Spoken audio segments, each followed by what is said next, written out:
Hello and welcome back. So today we're doing a brake fluid change. Today I've got a Ducati Multistrada 1200. It hasn't been changed in, I don't think, in the lifespan of the bike, given the state of the fluid inside the reservoir. So let's get right down to it. So excuse the mess in the background, having a bit of a sort out in a minute. But here's the bike. I won't give you a full-on overlook, but as you can see, that's the state of the brake fluid. Rather brown.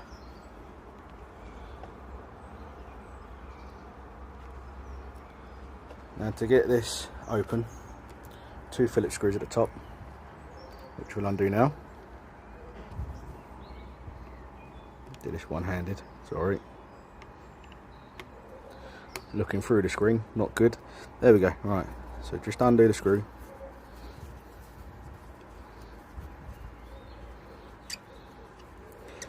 See how far that's gone? No, let's undo it a bit more.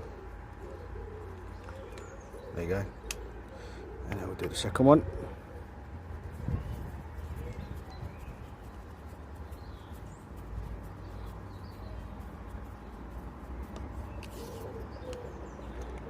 Off. Unscrew. There we go. All done.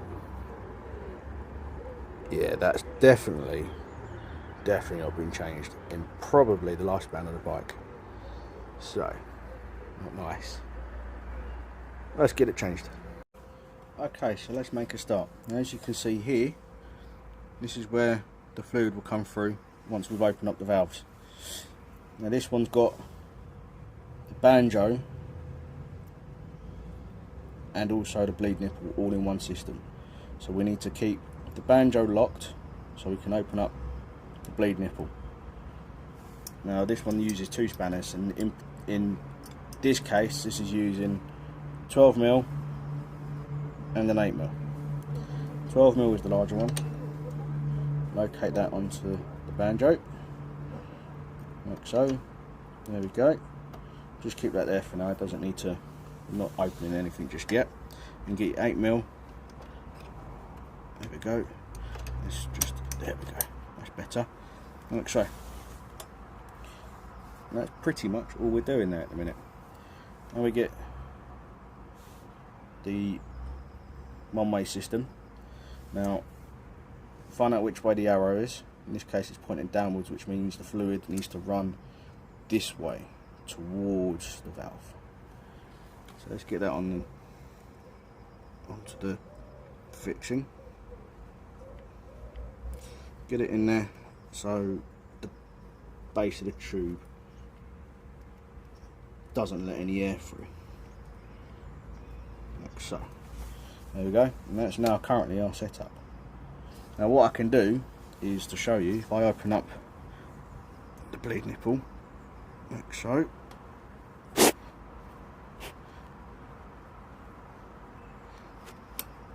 Just open up a little bit more.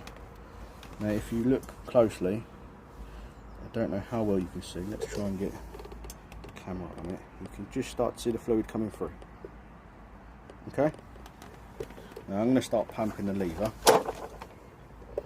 and you can see just exactly how this system works.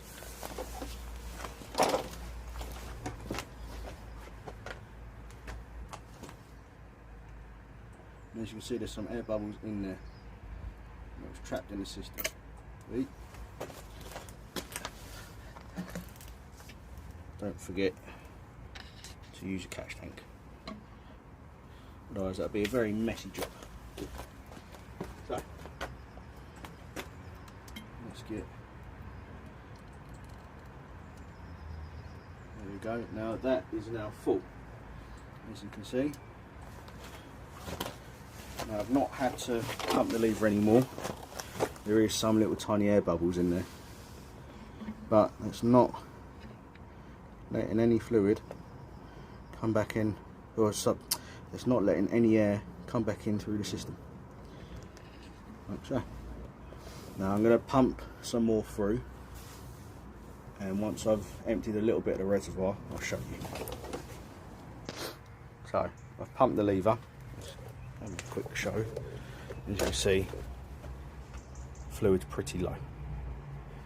Do a couple more pumps and you just see the fluid going down. Like so. Now you don't want to let it go too low, because if you look in there, just here, that's where the fluid goes in. As soon as that gets dry, you're getting air all in this whole system, and you don't want that. So just leave enough fluid in there. I'm going to top it up now with fresh fluid, and hopefully it will bring it all through.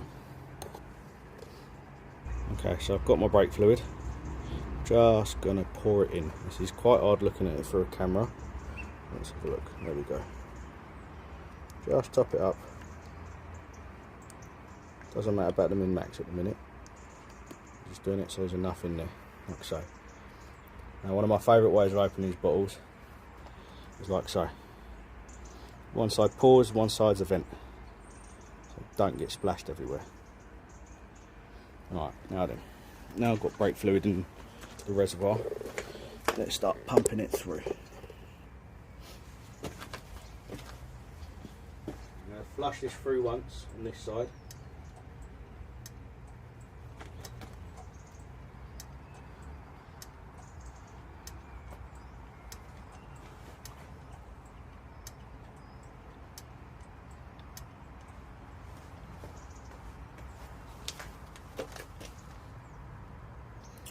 Okay, so I've pumped it through.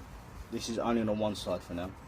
I've pumped it through, and as you can see, I don't know how well you can see, but the fluid in here now isn't as dark. You might be able to see it in there actually. That's what's come out. Look how dark that is compared to what's actually in the tube. Yes, there is fluid in there as well. As you, well, you might see it, you might not. But if I show you what's in the reservoir, there you go. Look at the colour difference. How clean is that? I'm just going to pump it for a couple more times. Like so. You see the fluid going down. And that is basically the one side. Now I've got to do the other side next, which is there. And it's exactly the same principle. I'll show you how to do both. They are linked systems, but it doesn't matter too much when you've got a one-way valve. Okay, so now let's lock up the caliper.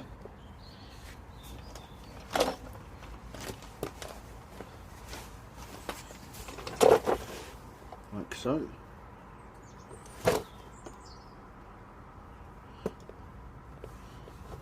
Try and get an actual angle on it without twisting the wheel too much. There we go. Like so. Pull the tube off. Careful that you don't get fluid. There we go. Like so.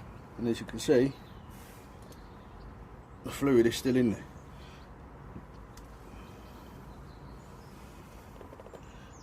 Show you there. Can you see the fluid still in there? It's all clean brake fluid. It won't come through unless you pull it through or tip it the other way around. Let the fluid drain that way. Once you've locked up the caliper, just make sure you pump the brake lever, like so. There you go. We've now got a working brake lever again. If you don't pump the lever after you've done a brake bleed,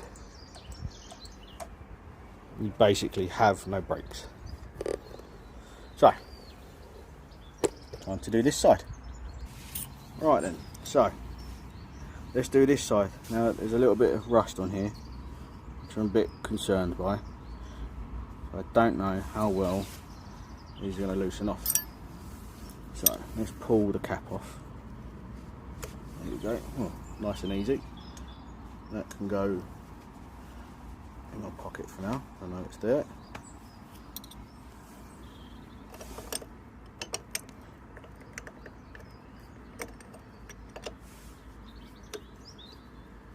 Let's go this way around. Like so. And just open up. Oh, nice and easy. There we go. Right. Just to loosen it off a little bit. We don't want to undo it too much now. So, now then, This has still got brake fluid in it, hasn't actually come through yet. So let's put this on, and actually you might see there's possibly a slight difference in what's left in the fluid in this caliper. And you'll see the colour difference hopefully. Let's get that on there, like so. You can see a little bit of fluid's actually drained out already. That's why there's a air bubble in there. So let's loosen it off. I don't need to do too much. There you go. Yeah, so this had air in the system, which explains the spongy brakes. So let's start pumping that caliper.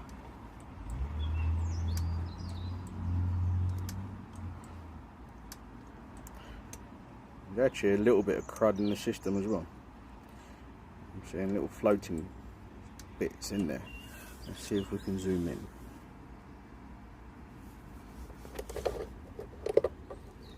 See these little tiny bits floating in there. Now, I don't know if that's just rust that was inside the surface bit of the bleed nipple, but it's definitely pulling something through. So let's carry on pumping that brake whilst keeping an eye on the reservoir. Luckily everything's on the right hand side of the bike, so it's a bit more accessible and I don't have to keep getting up to show you what's going on. I'm just going to top up the reservoir a little bit.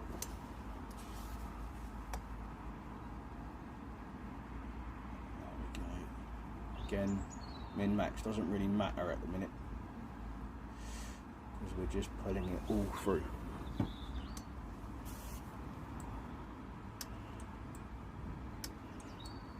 To be fair, I think we got the majority of the dirty fluid through. But there is a lot of tiny little air bubbles that are in this system. I've just seen coming through here and there. Sorry about the noise. Okay, so I've topped up the fluid again. As you can see, we've now got a full reservoir somewhere. I can't see through here, there's a lot of glare. There we go. So we've got a full reservoir. I'm just going to pump it through a couple more times just so I know we've got pretty much everything out of the system, all the old fluid. So let's keep pumping that through. There we go, keeping an eye. Don't want to run too low because I don't want to draw air into the system. Done. And like I said before, you can see the colour difference in the fluid and the tube to what was in the system before. How grim is that? 4-year-old, maybe even longer. This is a 2012, so we're looking at a 10-year-old bike. And I very much doubt it's ever been changed. So let's lock up the system. There we go. Yeah. Pull the tube off. Just be careful not to splash the brake fluid. Like so.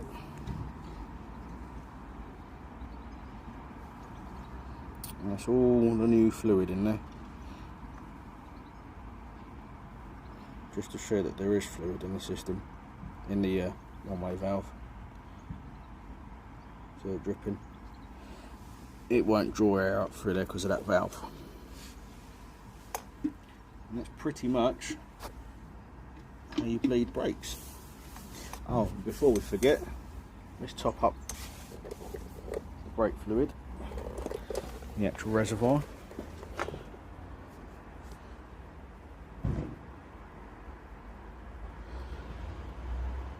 Like so. Keep it just below the max. Like so. Put the bottle down. And we pump the lever. There we go. Pretty much coming through. I'd say it's a lot more responsive. There's probably a little bit of air still in the system. I might check the master cylinder whilst we're up here, because that's going to be very accessible. I'll do exactly the same like I've done with the calipers. Not all systems will have these valves here either. So let's quickly tidy up and finish off down at the bottom, and we'll work our way up to here.